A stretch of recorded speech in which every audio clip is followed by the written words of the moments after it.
Hello, hello, hello. What? Hello, is this like some weird knock-knock joke? Hello, hello, hello, hello? Who's there? Who's there?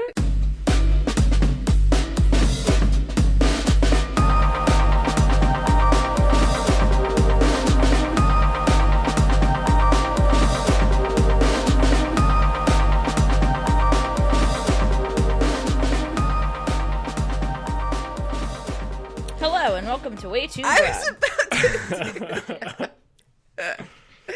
Go ahead, Erin, go ahead.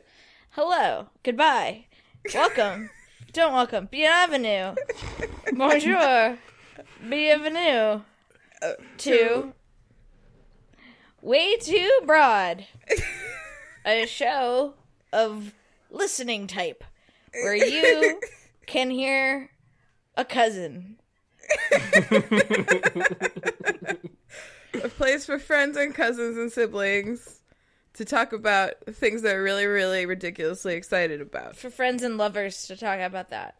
That's weird. Because your lover was on here one time. That's true. So is everybody's. True. At the Halloween times. So, I guess this is the intro. So I'm Hannah. You can redo it. I'm sorry. No, I don't want to. Great. Perfect. Yeah. Nailed it. I'm Hannah. I didn't do most of the intro this time. That was done by Erin, who was a cousin, and a sheer professional. And also hosting with us is Baby Ben. Hi, Ben. Ooh, hello.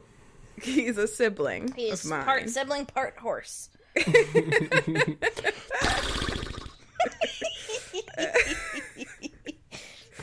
What's happening? Oh, it's a Silly Friday episode. Silly Friday. Can we get an air horn effect?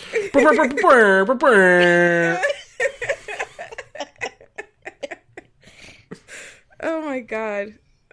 Yeah, so it's a Silly Friday recording session. What's everybody drinking? An empty glass of water. Wow, that's so deep. But is it half empty or full empty? Full empty. Or is it like half empty and then the other half empty? Oh, I think shit. of that as just not full. That's right. That's how much of an optimist she is. It's full of air. Yeah, it's waiting to be full. Erin, what are you drinking? I'm drinking some beer. I'm just drinking a beer that was around, and now I'm drinking it. Was it free? I'm gonna say yes. Oh, okay. I'm drinking. I'm on my second beer. It's something called Gruit. Like I am Groot. Sort of. It's Gruit from a brewery called Rock Art in Vermont. Your hand is covering the whole can. I literally can't see any of it. It's like you don't want me to look at it. Oh, it's got a lady on it in the front. It's got a lady on it, and does it say ancient? It says Ancient Gruit, and then also it's got another name, which is A River Runs Gruit. Oh, nice. That's a good one. Yeah, because it helps you understand Solid. how to pronounce it.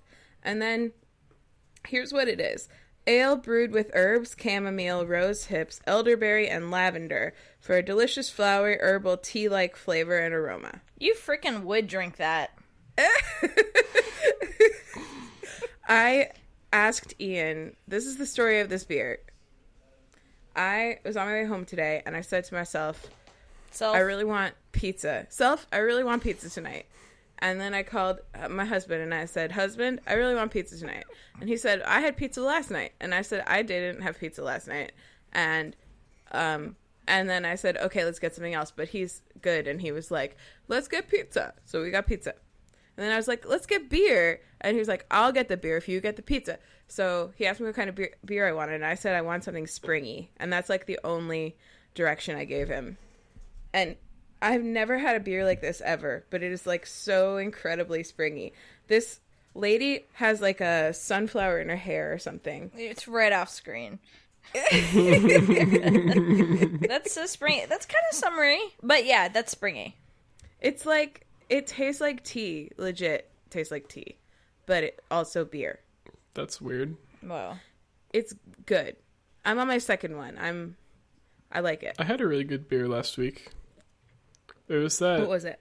Do you remember when we were at that restaurant the last time you guys came up to Boston, and there was that beer from a brewery that was founded in like 1040? It's called like Weihenstephaner. Yeah. Erin, remember there was that girl at that restaurant we went to last Savannah trip? Oh, yeah. Wind and Snap. She called it Wind and Snap. Yeah. Yep. I had Wind and Snap last week. It was really, really good. It's good. It's good stuff. Wind and Snap.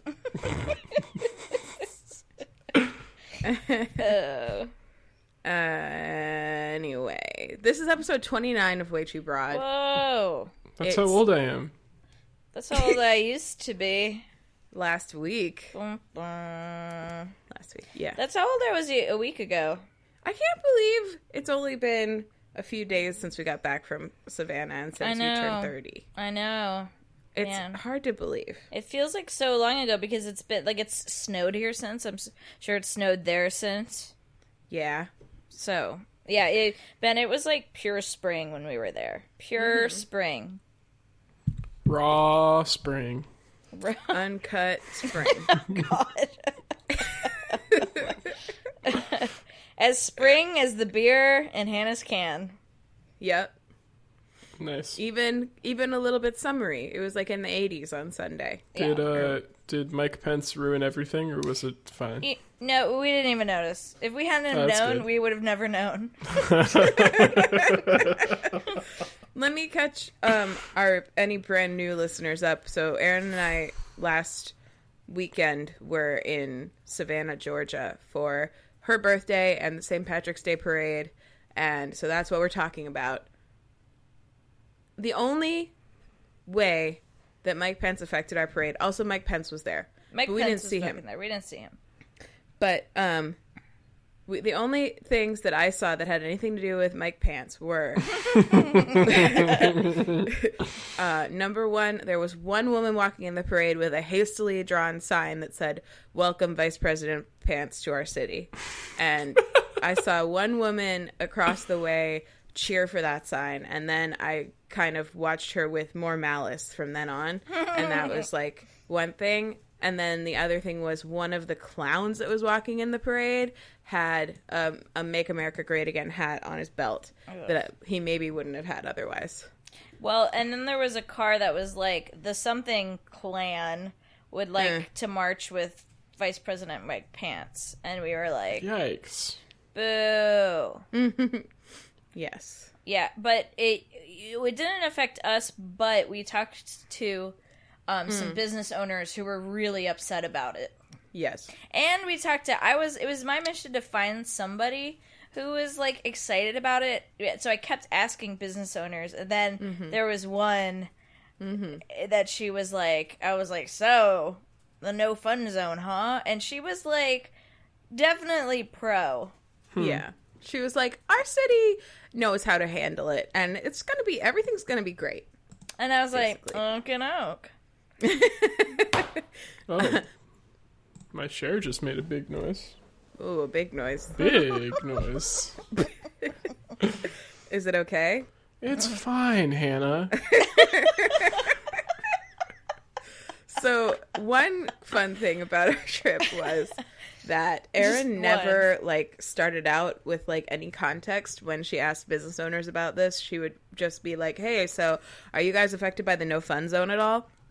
And no one even missed a beat. Everyone knew exactly what she was talking about. Oh, yeah. That's awesome. Oh, yeah. There was actually one guy who sold us some hats who had taken, I think they handed out, like, lists of the no's and the yeses to the businesses that were in the area, and maybe forced them to post it seemed like, because he didn't seem too happy about it, and he had actually written, like, no fun across the whole map.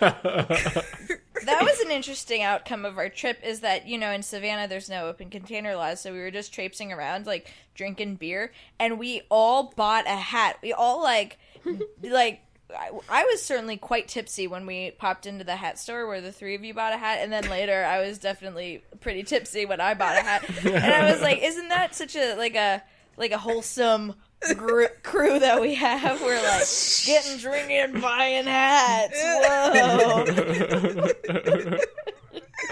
You guys, you know what I want to do? Buy a hat. I need to tell... okay, wait. Do we have more upfront stuff? Erin, I need to know something. What?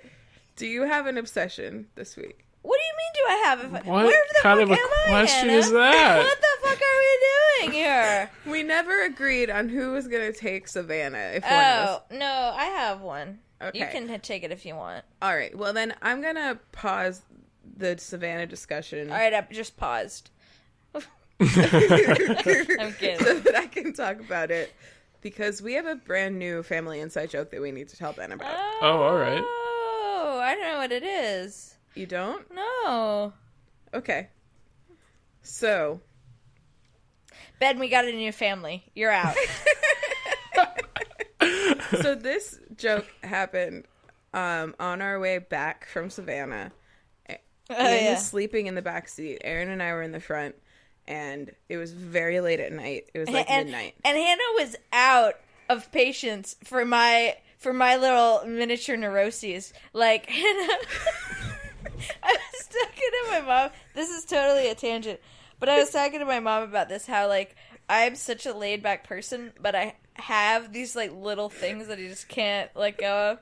Like, I was convinced that the map had started of its own accord rerouting us somewhere other than back to North Carolina.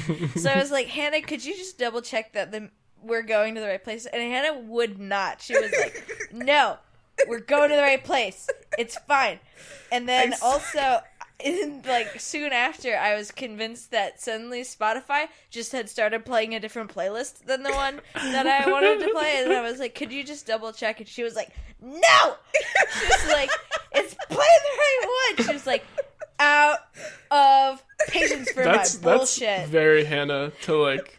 Even if it's not that much trouble to do something like that, if she feels like it's unnecessary. Too much trouble. But it was so much trouble because the very first time, listen, you're not getting the whole story here, Ben, because the very first time that we got in the car, into Erin's car, I picked up her phone to help be a good co-pilot, and she immediately snatched it out of my hand as if I was about to break it. You're right, I'm sorry about that. The reason being that there's like a very tenuous connection between her phone and her car, and it's like a physical connection. It's like a plug that she plugs into. Mm-hmm. It's like a sexual connection. It's like undeniable.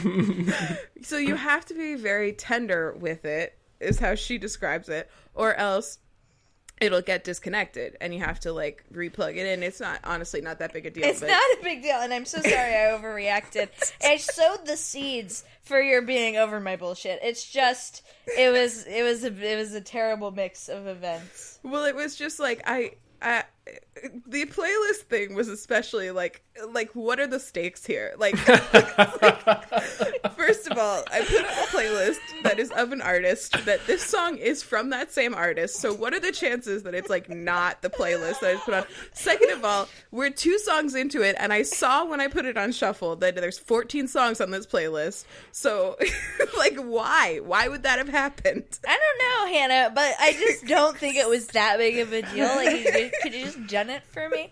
You know, just like it's like sometimes I just like to double check some things. Like if we're driving to the wrong place. I'm actually totally with you on that, and Kylie is totally Team Hannah in this kind of situation, where it's like if something feels like unnecessary and it's like you know for sure probably anyway that you don't have to check it, she like won't, and I sometimes want to, you know. Yeah.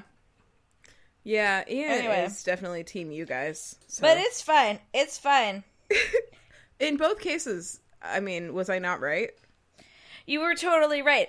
You were totally right. And I know that's that, really and the I knew point. it at the time. Yeah, but, that's not the point of it. Get little things in my head, and I'm like, but what if? Absolutely. It's like, But it's like, for everything else in life, I'm like, yeah, let's do whatever. You know, you be whoever you want. And even but with I'm that like, thing in your head, but you know the whole time that you're wrong. What if it's the wrong playlist? And it's just so easy. I could just, like, check it and everything will be fine. Yep. But Hannah was like, no. And then I just had to think about it. And the whole time I was like, we could be going to Florida listening to a different playlist. But anyway, so this was after that. Well, we had worked through that. We were post that, and we were now on the fast track to being okay again. Yeah, and there are a lot of situations where having that tendency is really good. Like like a month ago when I was flying down to Virginia to visit Virginia Tech, my gate changed like when I got to the airport. Yeah. And there was no reason I needed to check it, but like every single time I always check the gate right when I arrive because there's like no reason not to. If you just double check, then you check exactly. Twice. Exactly. But they'll also tell you at the gate, and also I get text messages no, they won't. from my airline when they won't tell you at the gate. Changes. They will. They do. No, you'll just get to the gate and it's the wrong gate. It'll say it's going to like San Francisco or something. And you're like, oh shit, where's my fucking gate? But you just check to begin with. And worst case, you're just going to the same gate anyway. Well, I actually don't disagree with that at all. I do check when I walk by boards. I'm just giving you guys shit. Classic Hannah. So, okay. All of that aside, we had gotten past that. We were in the car and we were talking about Duolingo. Mm-hmm. And because Erin and I were both Erin's obsession from last week, or half of it, we were talking about how she and I both like fell off the multiple days streak while we were in Savannah because we were busy, drinking and buying hats. And so yeah. So and she was telling Erin, tell him the notification that you got from Duolingo. Yeah, Duolingo got a little aggressive with me because it was like I skipped like 2 days, and like on the second day it sent me a notification that was like, it's time for your 5 minutes of French, and then immediately sent me a notification that was like, these notifications don't seem to be working. We'll stop them. I was like, oh my God. I'm not even gonna try anymore. I was like checking or thinking about it. I don't think I ever got a notification like that. But I never had more than a 2-day streak, so maybe they just like I had an 11-day streak at that time, so maybe they were like, I thought we had a good thing going. I guess not. So then Erin goes, she goes, yeah, we were like talking about how passive aggressive it was, and Erin was like, yeah, like I wish I could learn how to say "get off my case, toilet face" in French so that I could tell that to Duolingo. And I lost my mind laughing because I've never heard that expression before. So that was like step one. And Erin, I don't know if you want to tell him the backstory of that story, because that's pretty funny. Yeah, this came to me by way of a friend who, when she was a teenager, was driving with her mom, and her mom probably said something totally fine to her, and she responded, "Get off my face!" No, oh my God. Get off. That's such a bad way. Get off my face, toilet face. Get off my case, toilet face. And the mom like slammed on the brakes and like kicked the teenager out of her car and made her walk the rest of the way home. But I just love that. What the fuck? I just love that like comeback. It's like so good. It rhymes. It's so like immature of an insult. Yeah. Oh, and it's like not like, what does it even mean? It's just like very good. Yeah, it is good. Laughed until I cried. So then like we moved on with our evening and we were driving and you were like deciding, Erin, I don't know what you were doing. You just were like, I think I'm going to go this way instead of this way. Like you were ignoring like Google Maps. Yeah, I was. I decided to ignore Google Maps once I realized that we were solidly in North Carolina and not Florida. And in your zone. Right. And so I was in my zone. In your zone. So I was like, that's fine. Follow your heart. toilet face. And then we like laughed, and then I couldn't see the road because I had tears in my eyes. So that's the new one. Mm-hmm. It was very fun. I like it. You can use it after anything, and it never makes any more or less sense than after anything else, really. Well, I mean, except get off my case because it rhymes. It rhymes, but yeah. It actually, I find it quite useful when talking to Henry because sometimes he gets bored and drinks out of the toilet, and so he's like truly a toilet face. And I need him to like, because he loves to take a big drink of water and collect a bunch of water in his like big generous lips, and then walk around and like get in your face with it. Yeah. And so I'm just like, get off my case, toilet face, like literal toilet face. Yeah, that is very legitimate of a usage. Yeah, I remember that from having a dog. That's not one of the fun parts. It's not. No, but it's somehow endearing because dogs are just so sweet about it. They're like, I just drank out of the toilet. I love you. I'm so hydrated. Ben, are you gone? Ben, you're gone. I'm back. Sorry. Yeah, we knew you were gone. We missed your low. What was it? Dulcet tones? We missed your dulcet tones. What happened? Como jumped on the computer again. I had to remove him. No. Well, thank you for doing that. All right. Who's first? I am, but I have one more thing, which is the... Ben, did you listen to the episode last week?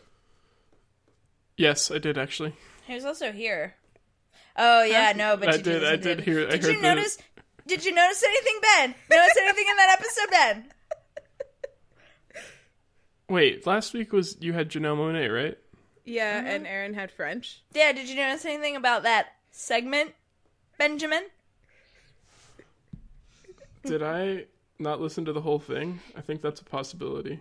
Was I the first one? I don't know what you're referring to. No, I think you were the last one, Erin. Oh, I was the last one. Oh, I definitely did not listen to the whole thing yet. Oh, yeah, I have 23 minutes left, so I pretty much have like your segment left. Well, you're gonna be horrified when you listen to it. You're gonna be horrified. Okay. Can't wait. Great. Yeah. Should we tell him? Should we just tell everybody? Give it away now. Yeah. Do you remember it enough to like quote it accurately? Or I could do it. Yeah, I could do it. Or you can do it. You do it. Well, let's act it out. You be you, and I'll be Ben. Okay, so I'm talking about French, which is my obsession, and I'm like, yeah, and these things called... I love French. Sorry, that's the one thing you that said. was Ben. And then I'm like, oh yeah, these things called liaisons, where you, like, say the word differently... And with the next part of the word... I actually remember this. That's called a liaison. I remember this happening. And I remember, as I said it, I, like, instantly thought, did she just say liaison? We all three did that, because I was like, I thought I just said that, but maybe I didn't. Yeah, and I thought the same thing, but I was like...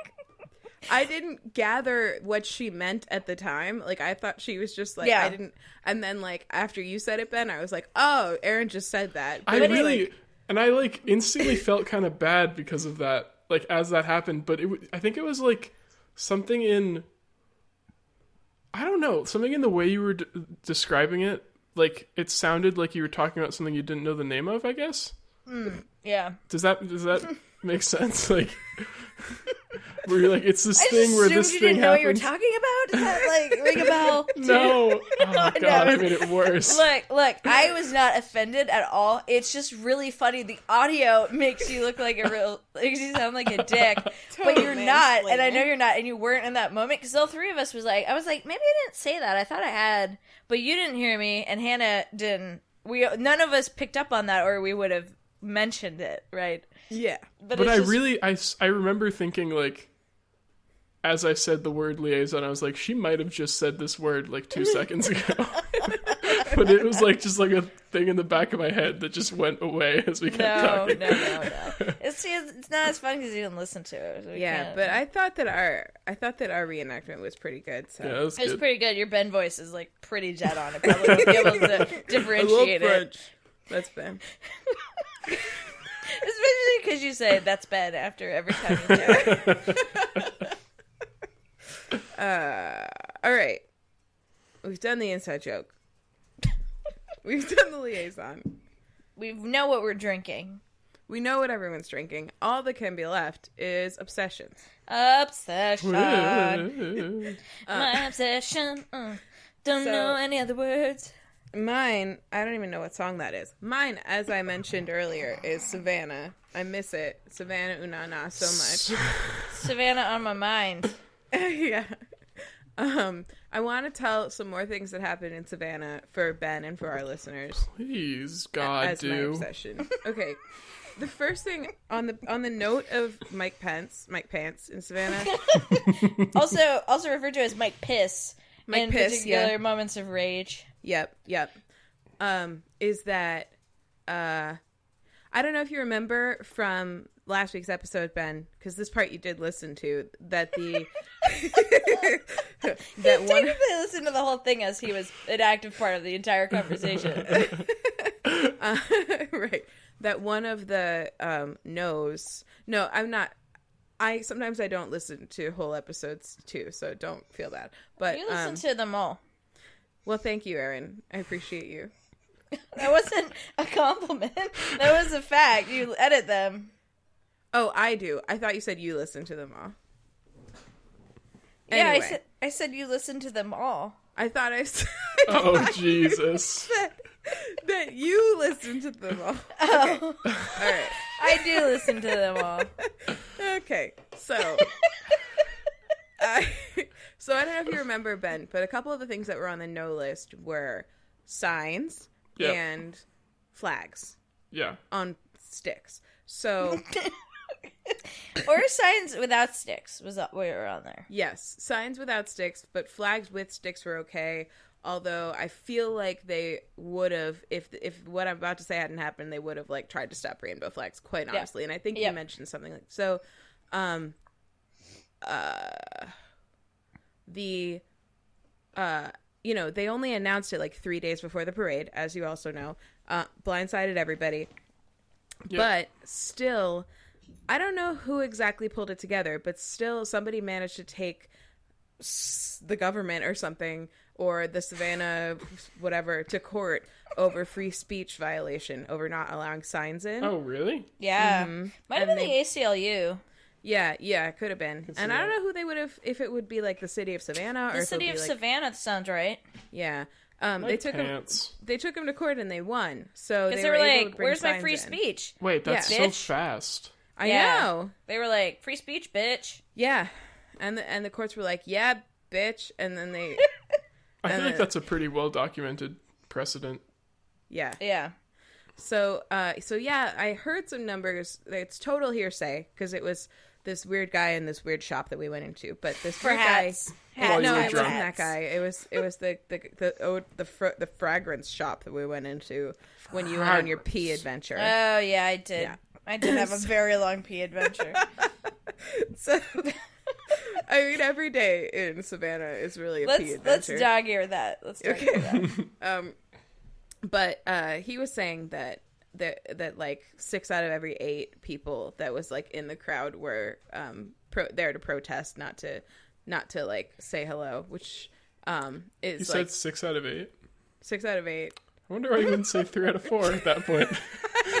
He said 6 out of 8. I'm just reporting the facts as they were given. Well, his credibility just went down a couple notches. Can't even reduce fractions. Yeah. And then one thing that I also noticed, we were looking at Twitter and like the day of the parade and looking through, like we just searched Mike Pence and we're like looking at the mentions and there were like almost no positive ones.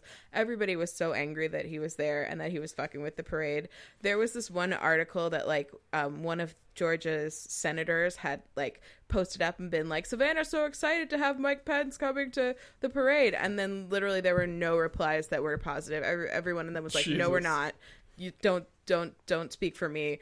We're not fucking excited. Like every single one of them. And then but yeah, and then if you look at the pictures from the parade, if there's any fragment of the crowd showing, you can see a rainbow flag in the picture.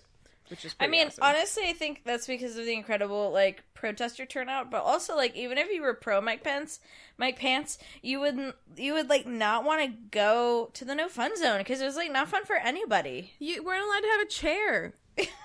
Chairs are a non-partisan issue. Chair. What? Or a portable chair. Right, exactly. Everybody likes chairs. Yeah. So. Totally. Yeah. So, like, there was some other stuff.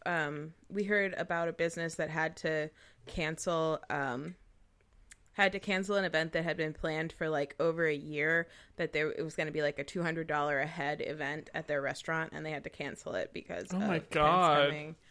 Businesses that had to close entirely on one of the busiest days of one of their busiest days of the year. Yeah. That shithole. Historical trees, Yep. like these historical trees. Historic trees were trimmed for, like, the snipers, and he was there for, like, 30 goddamn minutes. He brought mother and his mother. He brought both of his mothers. Mike Pence has two mothers. There was this one headline that was like, Mike Pence brings wife, mother to Savannah for a parade, and then someone just retweeted it and was like, this headline is redundant. I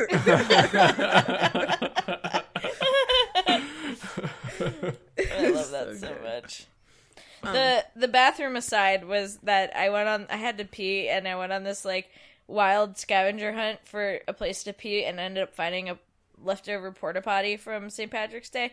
And while it was like this row, and it's like Savannah's, like, the St. Patrick's Day parade, we might have mentioned this, is crazy, and there's so many people in the streets, and there's so much litter, and there's porta potties everywhere. And then the next day, it's like it never, ever crazy. happened. Wow. It's crazy. It's totally crazy. And so I found this row of so all day we're seeing these porta potties getting collected, and so I'm in this porta potty, and I hear this truck pull up. Oh God. And I have this whole, like, whole scenario runs through my head about how I would escape this porta potty. Like, say that they went through and locked all of them, and then Oh my we're God. collecting them, and I was like, this whole scenario, I had it all worked out about how I would escape this porta potty, and I was telling Hannah and Sarah this, and Sarah was like, oh my God, could you imagine being caught in a porta potty? And I was like, yes, this anecdote is literally about me imagining being caught in a porta potty.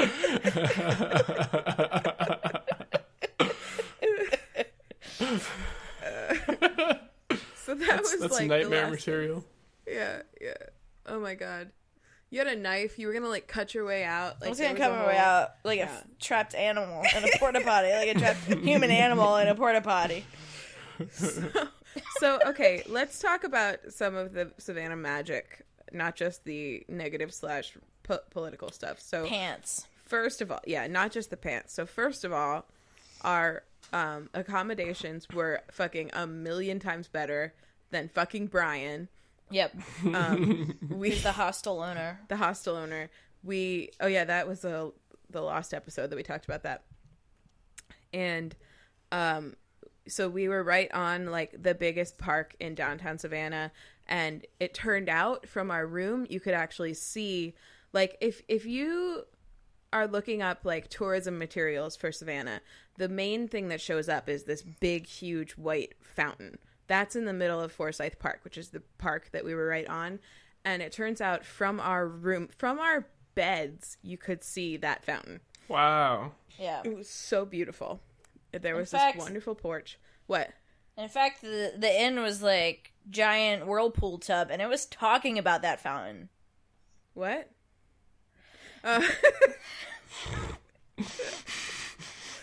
It did have a whirlpool tub, though. You guys, it really did. That joke aside. I don't feel like that joke was particularly, like, dense or, like...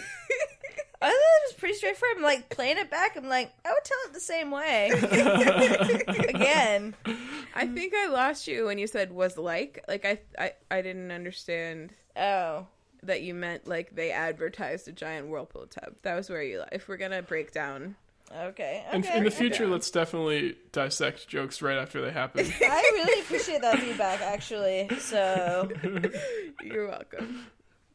So So that was really awesome. The hotel was really awesome. It was the first time that we've been there that we've actually, it wasn't a hotel, it was a B&B. It was the first time that we've been there that we've actually like wanted to and been able to stay around the room as much as we want to. And it was in full bloom, not the room, but the Forsyth Park. Yeah, the park everything was like purple and pink flowers. And that's awesome. There was a porch where they served seated breakfast every morning, and we could look out onto the park and everything. So that was super awesome. Sounds delightful. It was a delight. It was a true delight. Total delight. We let's see. Let's see. Oh my gosh, one of the breakfasts, so obviously like the day of St. Patrick's Day was corned beef hash, but Hannah, tell them about the second breakfast. Not like second breakfast, but like the day's second breakfast. The breakfast on the second morning. So when we got there, this delightful one of the, caretakers or whatever, Dwayne, he sat us down and was like getting us all like oriented and stuff. And he was like, there were a few things that happened that were like just big turning points in our Savannah lives. One of them was, he was like, so I know that you guys are here to have fun, and you're probably gonna go out there and do some partying, and that's cool. And we were like all so ready for him to be like, but there's no alcohol allowed on the premises, because that is one of the things that Brian just was a real stickler about, even though we always brought alcohol in there. So but he was like, but we do have wine and hors d'oeuvres here every night, every evening from at 5 to 6. Nice. It was like, I know you're here to have fun, but come have fun with us. Yeah, we were like, and he was like, gave us a room key, and it was like, here's the key and here's the code to the door, and we all almost asked, like, in the hostel, we couldn't be in the hostel from like 2 to 5 or something like crazy like that, which is just exactly when you want to like go rest and from your day. I almost was like, and we can just like come in whenever we want.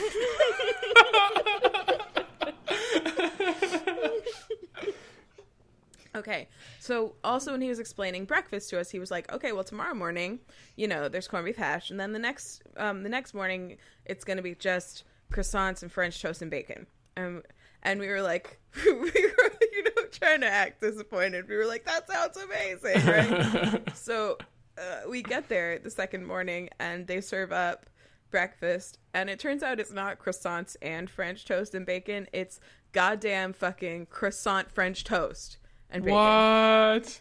It was... That sounds so good. So good. So I was like, how has this never occurred to me before? Oh my god. That sounds awesome. Mash a croissant and do the French toast thing with it. Yeah. It's already got butter in it. That's perfect. It's so perfect. It was I want to so make the shit out of that. C'est parfait. And the bacon... and the bacon was cooked perfectly. It was just a delight. It was such a delight. The inn is called the Inn on Forsyth Park, in case anybody is wondering. It's called Forsyth Park Inn. It's called Forsyth Park Inn. But if you Google the Inn on Forsyth Park, it'll you'd probably Let's check it. One really funny thing. On Forsyth Park. It's probably going to work.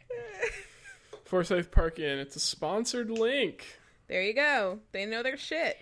It looks so nice. It's really nice. One funny thing that happened is, like, when we were checking out, our guy Dwayne, who just was so nice to us the whole time, was letting us look at this other room for possibly next year. And it's in this really nice courtyard, and he's like, yeah, we do weddings out here. And we were asking him about weddings, and we're like, do you do receptions? And he's like, yeah, we do hors d'oeuvres and stuff. We could do like hors d'oeuvres and stuff, and then we're like, but you could like rent out the whole thing. And he was like, yeah, we could do that. And then he was like, you could put a tent out in Forsyth Park, and you could have the reception there. Yeah. You were like, could you do a tent? And he was like, yeah, I think you could do a tent. He's like, let me get you some pamphlets. And I was like, We're all married. All of us standing right here have had our weddings. We are married, and we just don't need a pamphlet. But we're, like, spending all this time, like, quizzing him about, like, the wedding arrangements at Forsyth Park, and with no intention to use them at all. Yeah. Should save them for me. Yeah, there you go. You would love Savannah. Yeah. Everybody would. Know that? Everybody should go there.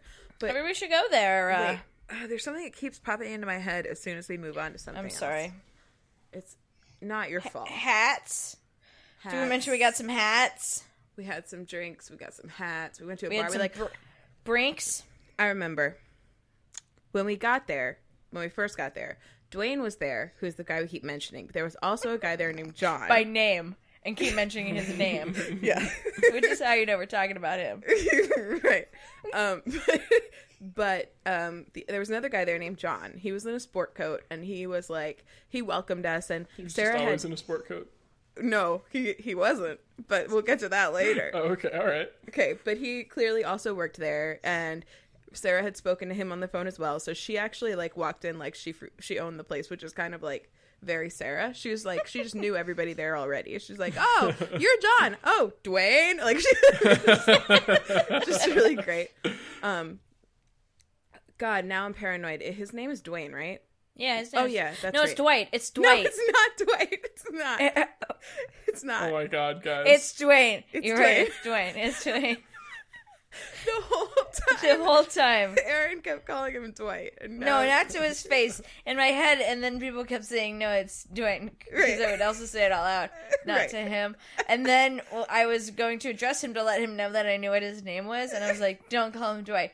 Don't call him Dwight. And then I was like, Dwight, how do you spell your name? And I was like, oh, I fucking did it. I fucking did it. On the way out the door, she got so close. But I can actually confirm his name is Dwayne. what is he on the website? No, there are multiple reviews mentioning him by name about him being really nice. Yes, He he is. was so nice. He's so Shout out to wonderful. Dwayne at the Forsyth Park Inn. Shout out to Dwayne. The So element that's that right. elevates this inn to excellent is this service. Yeah. This is best represented by front desk manager Dwayne. Yes. Yeah. He's the best. Yeah, Good job, absolutely. Absolutely. Knew all our names. Yeah. Just so lovely. So Yes. lovely. So lovely. So, but we also met John, and John was fine. He was very nice. So then he was gone. He was no Dwayne, but By the time It wasn't. we didn't have it. He We was didn't have a nice. chance to get to know him really. He was just gone by the time we came back. So then we went walking about, and we went to a couple of bars. And we were having our, we have one bar we always go to, and we get a beer at the bar, and then we get a beer to go, and that's like a tradition now. And we have another bar that we have started visiting every time where we get a fancy drink, and we had done all that, and we were probably 3 drinks in when we walked by one of the old historic houses that we visited our first year there, where we were hoping to run into, actually we'd already walked by it a couple times, hoping to run into one of our other recurring Savannah friends, whose name is Calvin.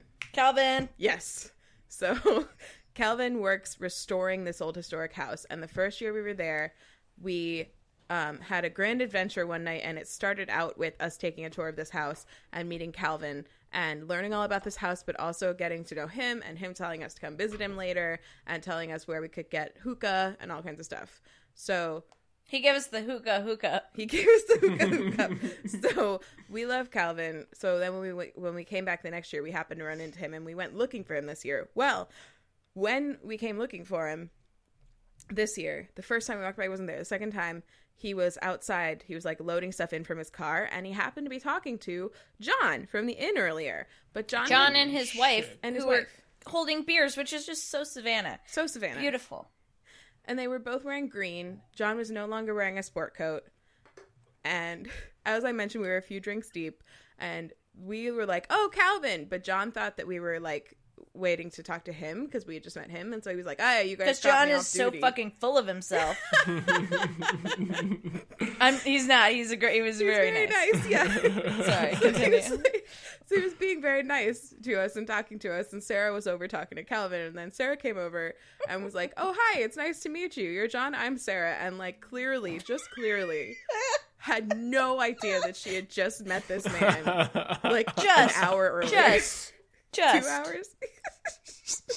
And he's trying to drop all sorts of hints because we're like, oh we never know. Is it Forsyth Park or Forsyth? And he was like, it's Forsyth.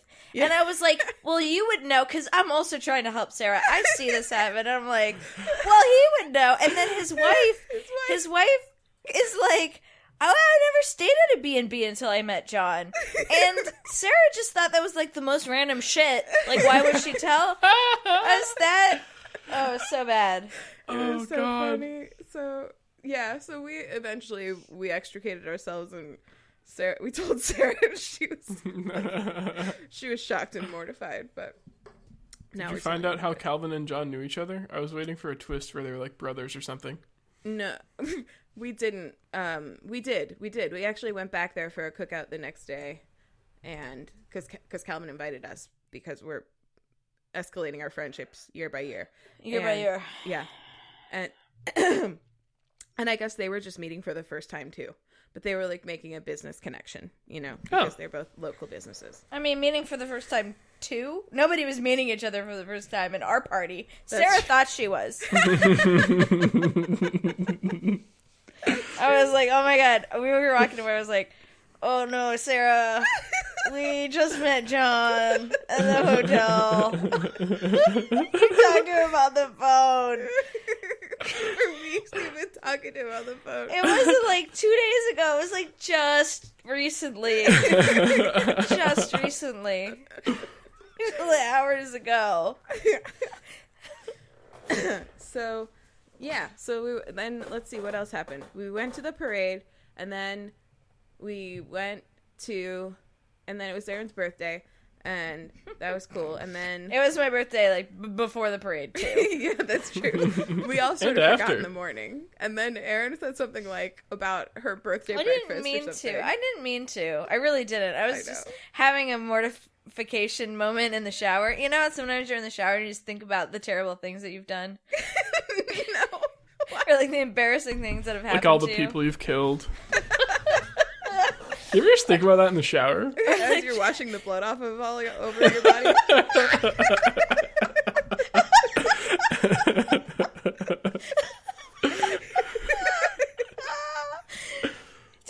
Sometimes you just think of, like, moments where you're just really fucking dumb.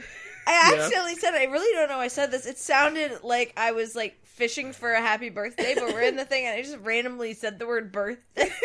I was like, Hannah was like, I think I wore this same outfit last year, and I was like, that's an interesting birthday fact. And I was like, why did you just say the word birthday? I swear I wasn't fishing for a happy birthday. And then everybody was like, oh, happy birthday. I was like, no, I'm sorry, I didn't mean to say that. I probably was reading the word birthday because somebody had texted me. Because somebody remembered without me having to prompt them.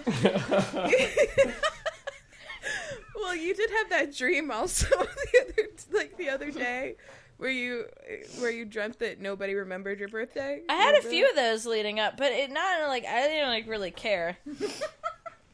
They weren't nightmares. They were just like, oh, it's weird that everyone forgot. Well, in my dream, it just says a lot about me. And in my dream, I was like, it's my birthday, no one forgot. But then in my dream, I was like, actually, it's tomorrow. That's why no one's texting me.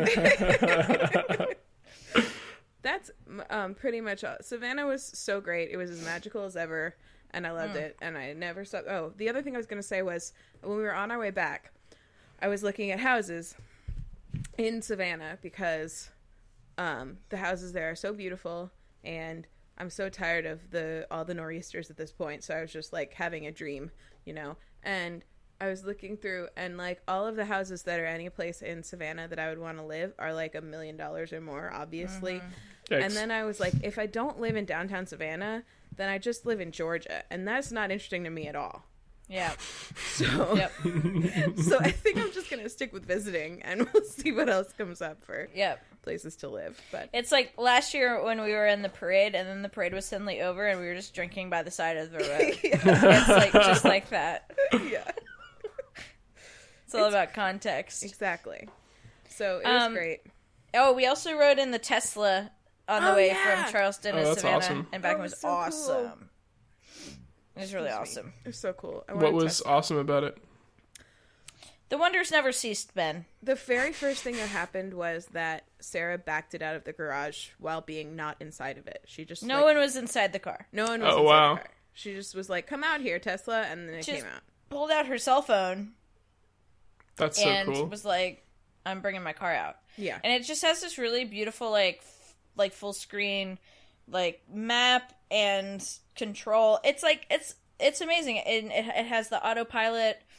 Which they don't call it autopilot. It's like driving assist, where it'll like, and the cruise control is like, it's not like you set it to 60 and it stays at 60. It's like a max of 60, and you also tell it how the distance behind the car in front of you want to be. So it'll just slow down and stop the car. Oh wow! If it like, it's great in stop and go traffic because it'll just like. Ever since she said that, I think about it every time I'm in stop and go traffic. Yeah, it just stops and goes for you. It can change lanes for you. Yeah. It's like, it's just, the wonders abound. Yeah, it's super quiet. It's so cool. Yeah. So good segment, Hannah. Thank you. Great job. Thanks. Good trip. Good job. Great trip. Awesome tradition. Love it. Good food. We had some good food.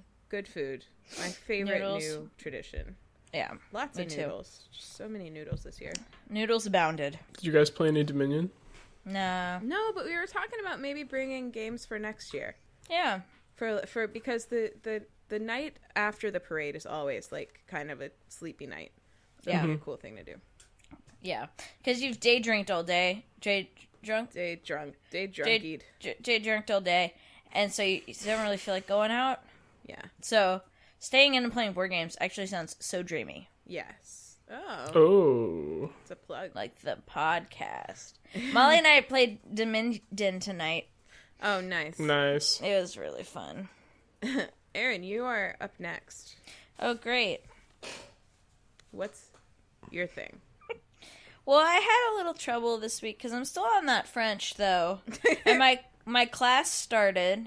Yeah, how's your class going? It was good. It was the first one on Tuesday, and the instructor seems really sweet. She lived in France for 13 years, and it's just like she wrote the textbook, which is funny.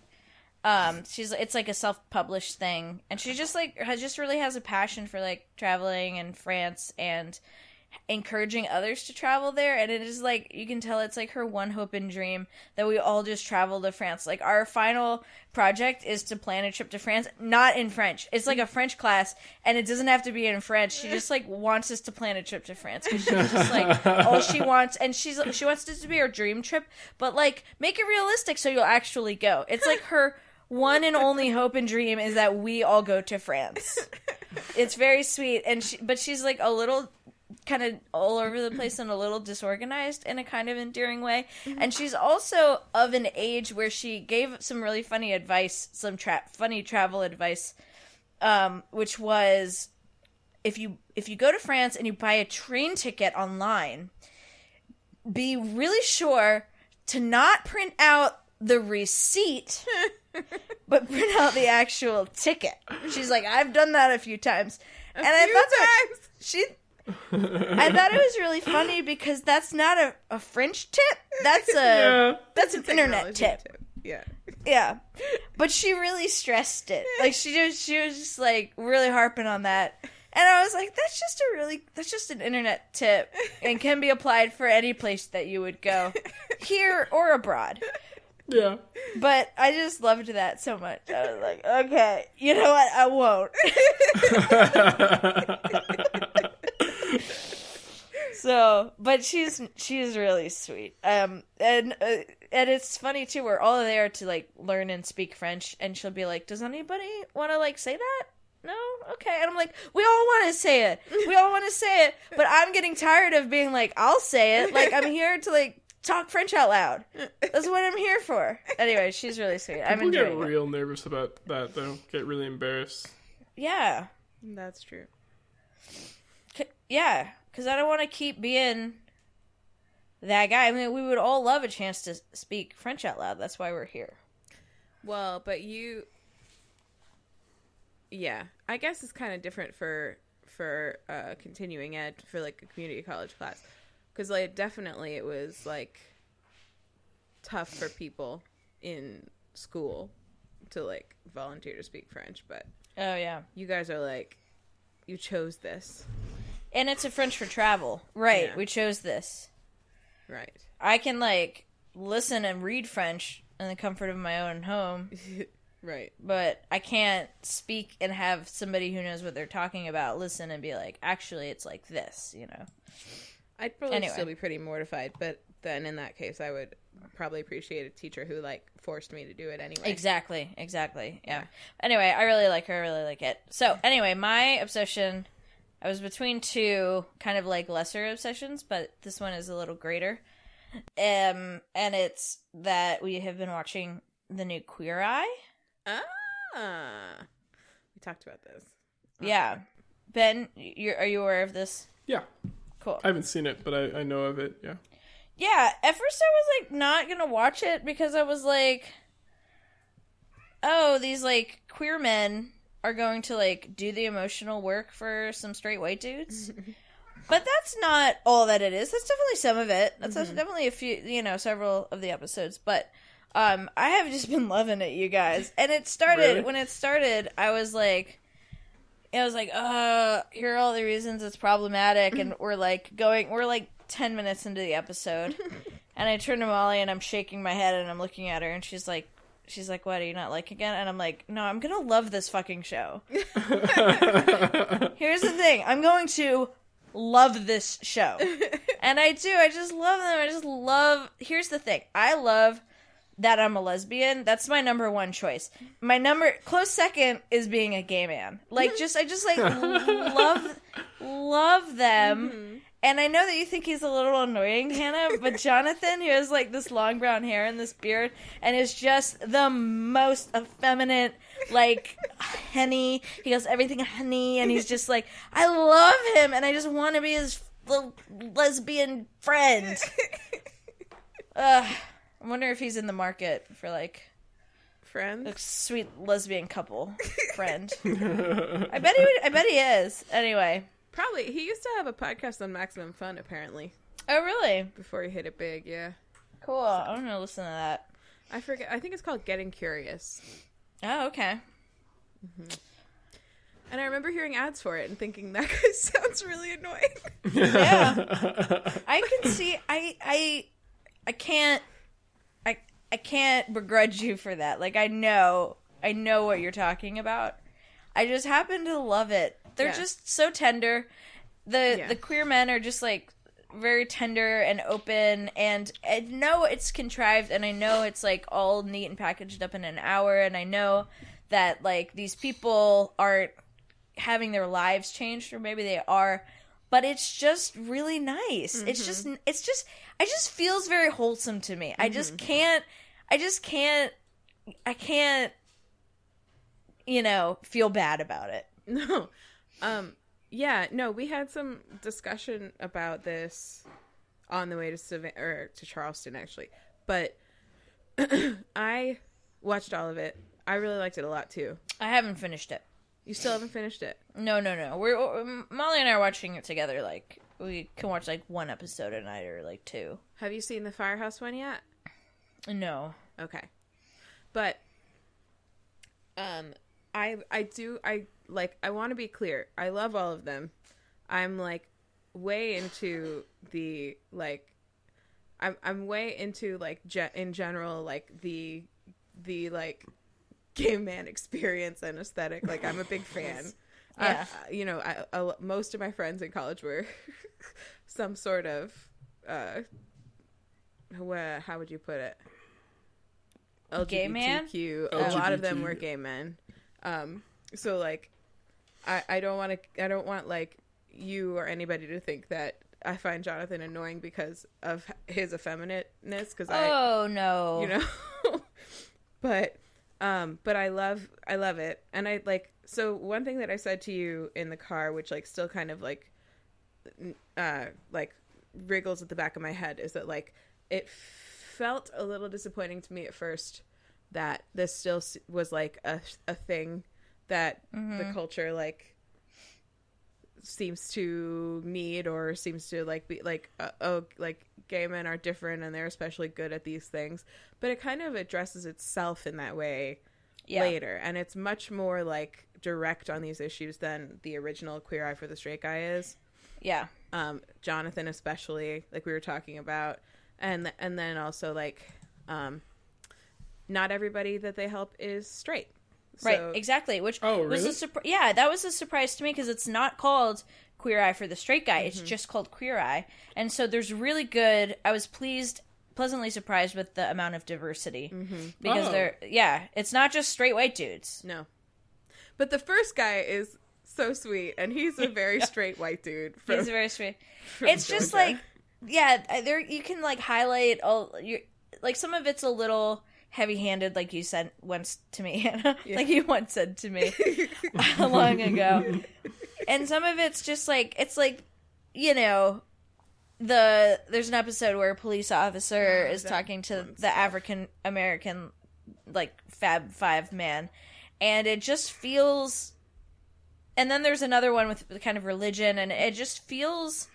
contrived. Well, it doesn't. It feels like it could be, and it just feels kind of neat and wrapped up with a pretty bow or whatever. Except, like, I really do think that these people are having these conversations, and I'm not sad. Like, I know it's like, I know that these men are doing a lot of this emotional work and this, like, you know, kind of like getting these people out of their ruts, you know, for them and swooping in or whatever. But it's just also nice, and I'm just like not sad about it. You know, they're just it's just really nice. It's really nice. They're just really all nice. I just cry like every episode. It's fine. But they all do too. Cry like almost every episode. Yeah, and all the guys who that they're helping always just have this emotional like heartfelt like thank you, like deep gratitude, and they all cry together, and it's really beautiful. And I love how frank and open and honest they are with each other. It just feels like they have like these real conversations with each other. I think so. I think like sometimes I don't know. I mean, it's like you said, like who knows if anything in their lives really actually was changed besides their home decor, which that part's always fun. But that's the best part, undeniably. Damn, like that first guy. Oh my god. But it seems like the thing about it maybe that really like touches me and gives me hope, and maybe it's like the least real part, I don't know, but like, you know, there's all this talk of toxic masculinity, and it's not just talk, it's very much a reality of the culture. Oh yeah. But you know, these guys come in and they do some of the emotional work, and they help these other guys realize that they are capable of being different and feeling different about themselves and presenting themselves differently and doing things differently, and not just like doing whatever they think they're always supposed to have been doing in a number of different ways. It's not like the same types of lessons for every person. Yep. And they seem to be so overwhelmingly like amazed and impressed and like joyous to have learned this lesson, and it doesn't seem to take like that much effort and attention. Like they're only, I mean, the longest they must be there is like a week, if that. I think they're all there a week. Yeah, because they're always like, I enjoyed my week with you so much. That's true. Sometimes it feels like it was less, but even like, but whatever it is, like it seems like it makes me feel hopeful, because these problems like toxic masculinity in the culture feel very like insurmountable when you talk about them as like, yes, you know, but like this makes it feel like if like we can help people see what everybody is capable of doing for themselves, then these are like issues that can be surmounted on an individual basis. And articulated that so beautifully. That's like exactly how I feel. You just like captured it in words. Like that is so it like feels like it's contrived and like, you know, it's television entertainment, but at the heart of it, it's like that's exactly it. It makes it feel like my least favorite part is that like sometimes they say you're a new man or enjoy your new life. Like the fact is like they don't have a new life. They're the same person. They have like a nice wardrobe now and a better couch.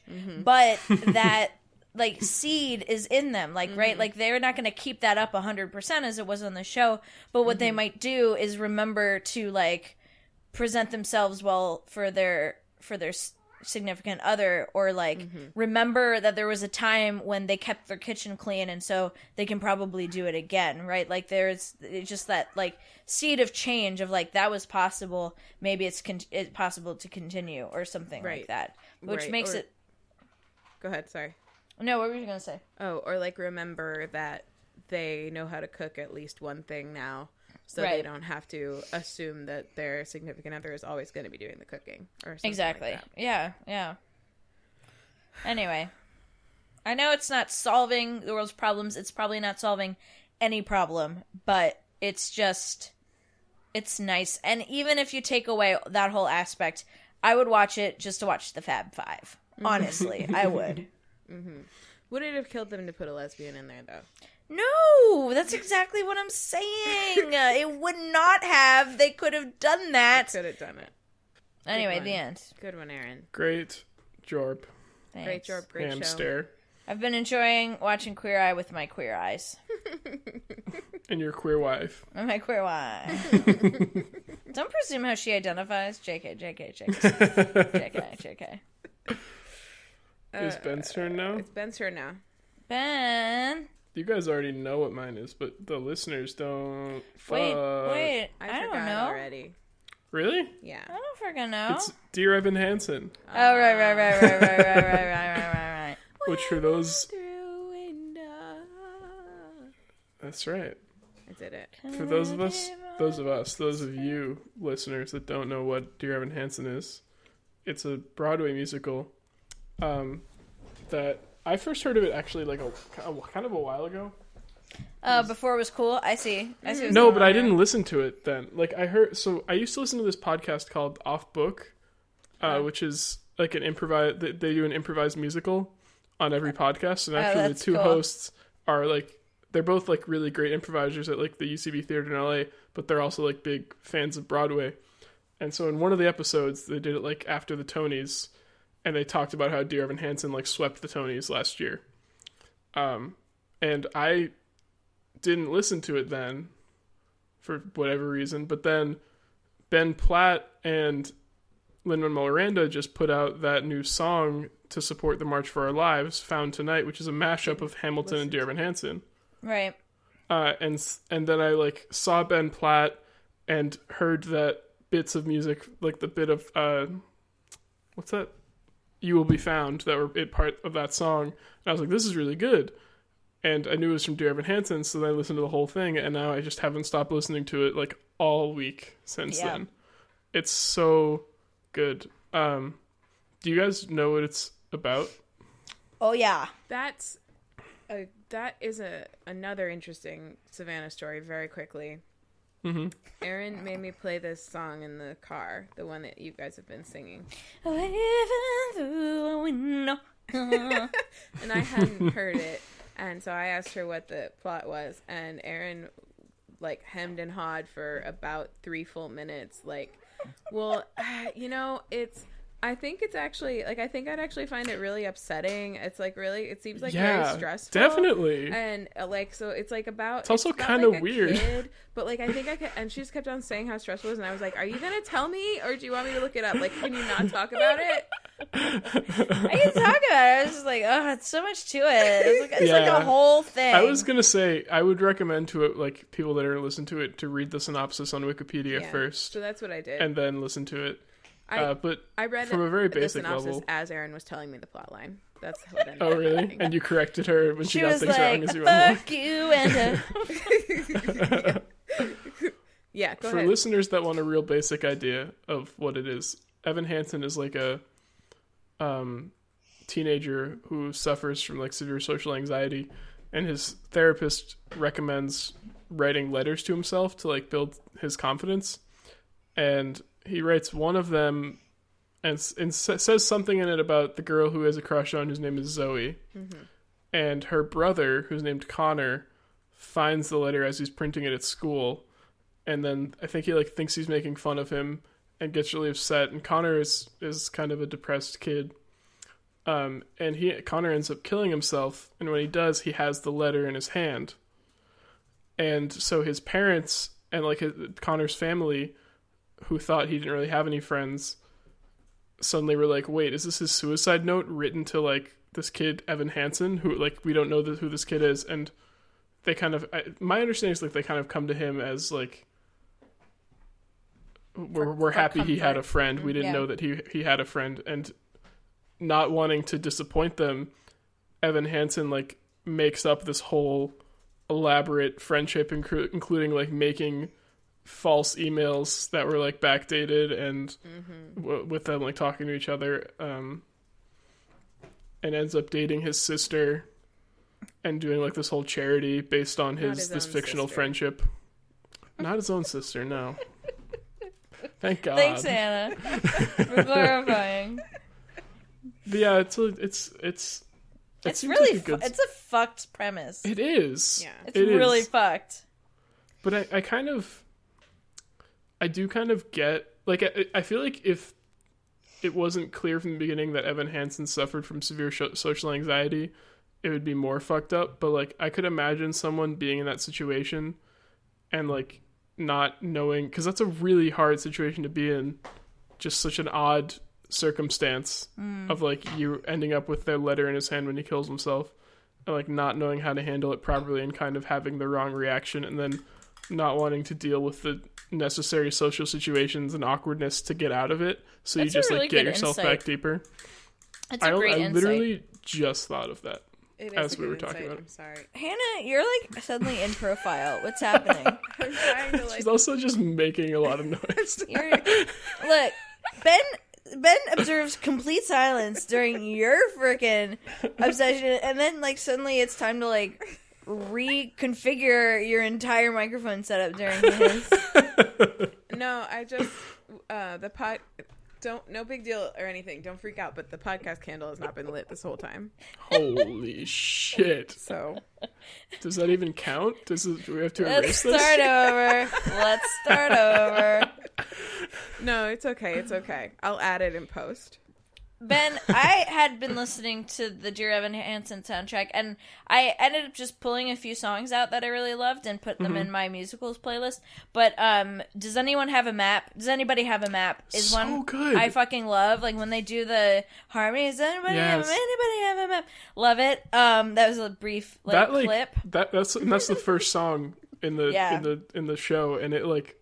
When I decided I was going to listen to it, and that was the first song, I was like... I'm just kidding. I was like, holy shit, this is so good, it's like so right good. away. It's such a good opener. And then waving through a window, and then 1-2 punch right at the start. Yeah, it's so good. And then Forever. Always See a Sky for Forever. I heard that one. Mm-hmm. Yeah. I think those are the only ones I pulled out. I think the other songs are really good. Yeah, yeah, there's some really good ones in there, but those were like the ones that I like loved. Yeah, I would say... You Will Be Found also. I would put in that list of ones I really loved. Yeah, but that's honestly, a good one. I haven't gotten tired of listening to like all of it straight through yet. Oh dang, that's coming to DPAC, the theater in Durham. That's exciting. In the next season, if it comes to Boston, I'm gonna try and hit it up. Yeah, I'm gonna try to hit it up, but it's gonna be hard to get tickets. Yeah, probably. Speaking of things coming to Boston. The Adventure Zone crew is doing a book signing tour for their graphic novel, which is coming to Boston in July. Oh, they have a graphic novel? Yes. I didn't know that. Of the first arc of their wonderful potting cast. That's cool. Mm-hmm. Just a little something to know. For those who know. Noted. Yeah. Note it down. So, you're going to go see it, Erin. You're going to be really stressed out, but it's going to be worth it. Yeah. Oh, yeah. Good for You also is another song I really, really like. Oh. I was like, good for her for what? Good for you. I don't remember that one. I will have to listen to the whole thing again. It's so good. Highly recommend everyone listen to it now. I know that Leslie Odom Jr. song, Good For You. I just want to be good for you, good for you. That's a good That's one. a good song. Not a Leslie Odom Jr. song. You know that, right? That's Yes, a good I know. song. I'm sorry. The one that he fucking covered. Like, okay. Yeah. We were talking about how it was kind of like Secret Hitler for you. Why were we talking about Secret Hitler? I'm sorry. What was like Secret Hitler for whom? I feel like a connection just happened in your head that doesn't make any sense to me. Erin was saying that she doesn't like Secret Hitler for the same reason that she would find Dear Evan Hansen stressful. Because I'm lawful good. I'm too that's lawful right. good. So I kept on calling Erin lawful good on this trip, and she would like stare at me like I was like either insulting her or going crazy. Like she was not understanding, and I was like, I mean, Ian's lawful good too. It's not a bad thing. And then I was like, I'm chaotic good, and then like 2 days into the trip, I was like, do you understand I'm referencing D&D alignments? And she was like, oh, no, I didn't. So once we looked him up, she had to admit that she was lawful good. I'm so lawful good. I'm just like textbook. What are you, Ben? I don't know. Do you know, like, I mean, they're fairly self-explanatory, I guess. When you drive... There's... Wait, what are the 9? It's, lawful, neutral, or chaotic, and then it's good, neutral, or evil. So there's neutral. Yeah, I was just supposed to ask that. True, neutral, yeah. True, neutral. Okay. So, like, Dear Evan Hansen stresses me out because he's just, like, continuing this lie, which just is so stressful to me. Yeah. I don't really know. I mean, I would assume I'm a good, hopefully. But I don't really know the difference between lawful, neutral, and chaotic. If there were a great, you'd be there. So let's just put it that way. So this is so you know there's all these charts that like Can I be perfect good? Open this image. So here's one that's based on Harry Potter, and it's showing Hermione as lawful good, Harry as neutral good, and Sirius Black as chaotic good. Meaning, like, his intentions are good, but he doesn't actually care about the law or what people think of him, basically. He just cares about doing... Lawful neutral is Filch. Or who was the other... oh, never mind. That was here. But, like, you know, he cares more about the rules than he cares about whether something is, like, would be considered good or evil, basically. True neutral is Snape. Chaotic neutral is that fucking fuckface. No. Oh. She's evil. No, she's got to be an evil. She's lawful evil. Oh, Umbridge is extremely lawful she's evil. Lawful evil, you're right. Yeah. But chaotic neutral is one of the Defense Against the Dark Arts teachers. He's the one with the hair, and he's like he wrote all these books about. No, Gilderoy Lockhart. That's him. Yeah. Yeah, Lockhart. And then, so lawful evil is obviously. What's her face? And then neutral evil, it has as Voldemort, and chaotic evil is Bellatrix Lestrange. Beatrix Kiddo. Interesting. So that's basically all you need to know about any of that. I'm a chaotic evil. Yeah. Yeah. So I consider myself chaotic good. Erin and Ian are both like so extremely lawful good. Yeah. I would say I'm probably chaotic or neutral good. If you're like walking through like a venue or something and you need to get from one place to another, and it's not necessarily like you're supposed to be walking through this particular area, but you know you can get through to the other place and you know people probably won't notice you, what do? Walk through. Me too. Erin and Ian, neither one of them would. Well, I might. I did sneak into an after party recently. Okay, Ben, when you're driving, are you aware of the speed limit? Ooh, good question. Yes. Do you drive the speed limit? No. I know what it is. What do you drive? Like 10 or 15 over. Okay. Yeah, I think he's probably in your camp. Hannah, it was so funny. My mom... Do you drive the speed limit?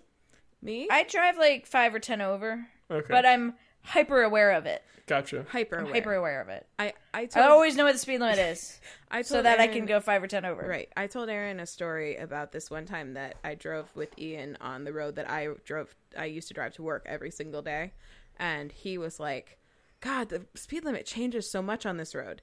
And I was like, oh, really? Like, I never noticed. Hannah, the other day, yeah, my mom and I are driving to French class on Tuesday. Mm-hmm. My mom was like, there's this road in Lynchburg that, because she has to go up to Lynchburg, Virginia a lot to help to care for her father and my grandfather. And she's like, there's this road in Virginia, and I was driving on it with your father, my dad, and he was like, oh, I hate how the speed limit changes on this road. And my mom was like, oh, it does? I was like, Hannah just told me an identical story. Like, it was the same story. Like, you just, like, told me the same exact story that Hannah just told me. Yeah, husband and wife. That's so funny. Sorry, I guess I helped illustrate it for you. Yeah, Ben, wow, it just happened again. Ben, have you ever shoplifted? Maybe by accident.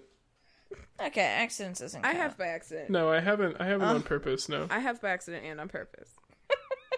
Really? You have on purpose? I have never by either. What?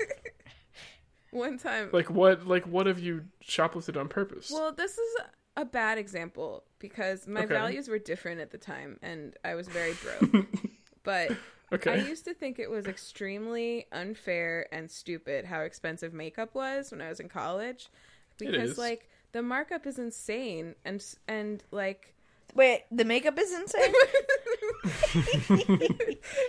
The makeup and the markup are both insane. And so I decided that what was fair was that I would pay for my makeup every other time that I bought it. And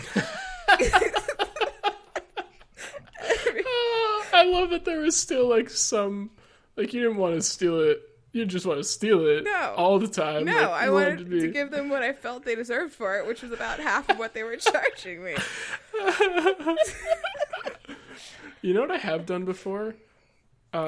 Was, you know how like Stop and Shop or grocery stores will have like the, like popcorn chicken or the other kind of like food you can just grab and buy as like quick meals? Yeah. I have picked one of those up, eaten it in the store, and then put it on a shelf. Oh my god, that's shoplifting. That's absolutely shoplifting. I've done that too. Oh my god, you guys are definitely both. Okay, I have one last question. Ben, have you ever used a water cup for soda? What's a water cup? Like a water cup. Have you ever been to a restaurant and been like, I'll just have water, and then gotten a water cup and bought soda anyway? You didn't buy it. You just took it. Sorry, got soda anyway. From a fountain at a restaurant. Well, but I don't really drink soda, but I've definitely done that before. Oh my god, you guys are freaking thieves. Okay, so you guys are definitely chaotic good, and I'm... Do you know how much it costs to fucking make that soda? It's like $0.05 per cup. Yeah, I'm not saying that, but the profit of a hardworking restaurant off that soda is what's important. It's fine. It's fine. I'm not judging you. It's just a difference of values is all that is. It's fine.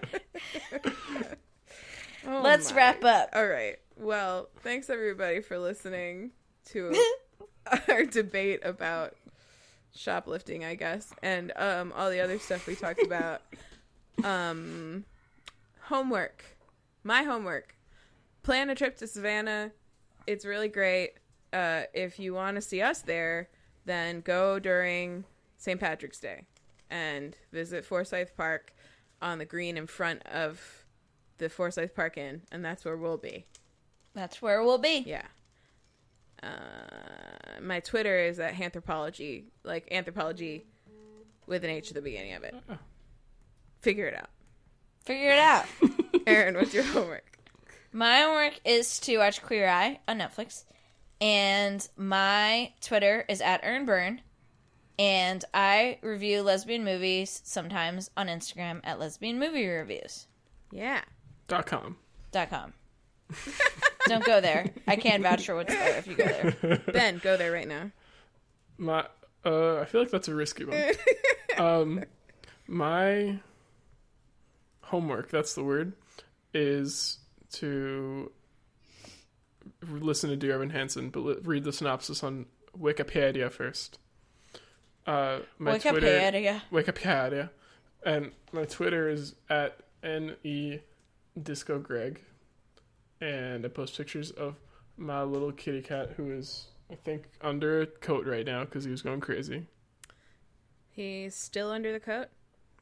Yeah, I told you, he calms down if you cover him sometimes. Gosh. And then he just, like, falls asleep. That's wonderful. Yeah, it's really cute. So, what else? You can email us if you have any comments about your alignment or whether we can still be arrested for shoplifting 10 years ago. Let us know the statute of limitations. Yeah. You can email us at waytoobroad@gmail.com.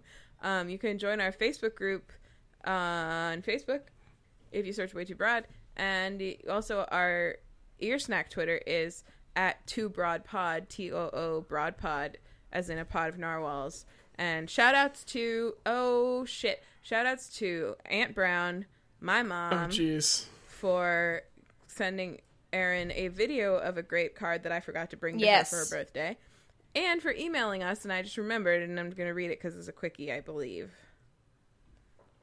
Mom binged 2 episodes back to back, and here's some stuff.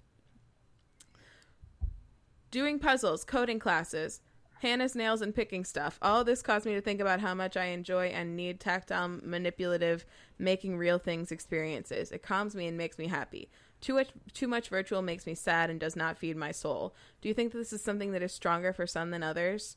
I would say it's hard to say. I don't know if it's like genetic or if it's just like I was raised by you, Mom. We definitely both like pick things a lot. And I feel like that could have been something I learned from watching her. I learned from watching you. Had a really interesting convo with a Chinese mom about prevalence of perfect pitch in China. She said it's more common, perhaps because tonality and pitch are very important in the Chinese language. Huh. Correct. Oh, interesting. That was in the book that I talked about that week, the Singing Neanderthal. Oh, really? Yes. Every baby that is born in this world has perfect pitch, but it's much more common to keep it in countries where the language is tonal in that way. Wow, that's so cool. Yes. And then AI/the Singularity. Do you remember the Flight of the Conchords song Robots? The humans are dead. Love, Mom/Aunt Brown. Thanks, Aunt Brown. Thanks, Mom. Sorry, I almost forgot you again. Again. Okay, so you can tweet at us. You can email us. We'll remember to read it eventually. And we love you. Bye. And the podcast candle barely got a chance this week, but it is extinguished. Bye, narwhals. Bye. Bye. Bye-bye.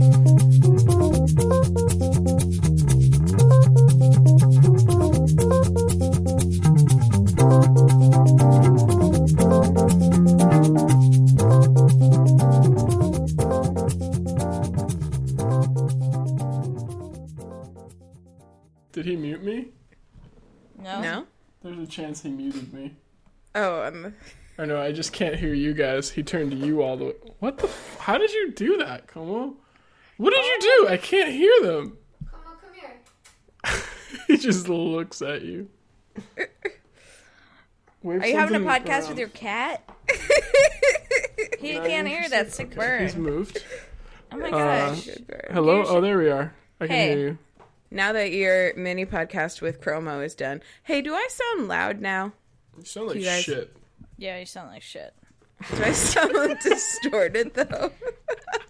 I don't know. Say something. I've said a bunch of stuff. Say more. I've been saying stuff this whole time. No, but you sound like you might be if you got any louder. Hang on. Hello. That's louder. Hello. What? Hello, is this like some weird knock-knock joke? Hello. Who's there? Who's there?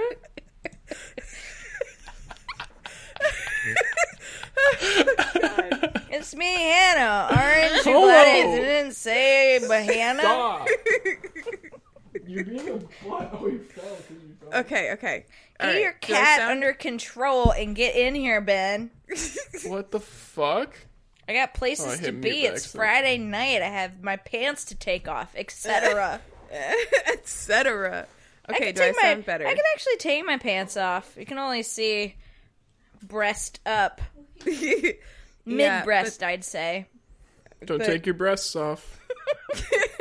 You don't tell me what to do. Oh my god.